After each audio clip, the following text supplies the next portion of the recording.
का जिला आरा चालू, अरे छपरा में लड़के से बिकालू, करे का जिला आरा चालू।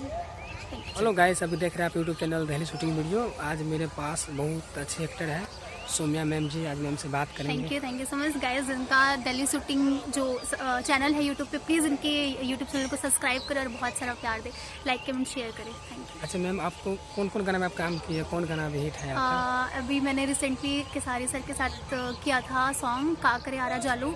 1 मिलियन 1 CR जा चुका है विदिन 5 डेज़ में। बहुत ज़्यादा हिट हुआ है वो सॉन्ग, मतलब बहुत ज़्यादा हिट हुआ है, बहुत जगह चल रहा है। सो वो मेरा अभी तक का सबसे बेस्ट सॉन्ग है एंड बहुत हाईएस्ट लेवल पे गया है केसारी सर के साथ। एंड ये अभी जो अंकुश जी के साथ आज मेरा शूट चल रहा है और होपफुली कि ये गाना भी बहुत हिट जाएगा। अभी आज कौन गाना शूटिंग हो रहा है अंकुश जी के पास? गाने का क्या नाम है? गाना का नाम मत बोलिए, चलिए।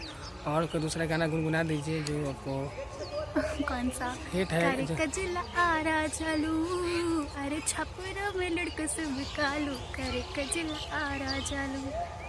चलिए मैम, बहुत बहुत धन्यवाद। दोस्तों मैम को प्यार आशीर्वाद दीजिए और मैम को आगे बढ़ाइए। धन्यवाद।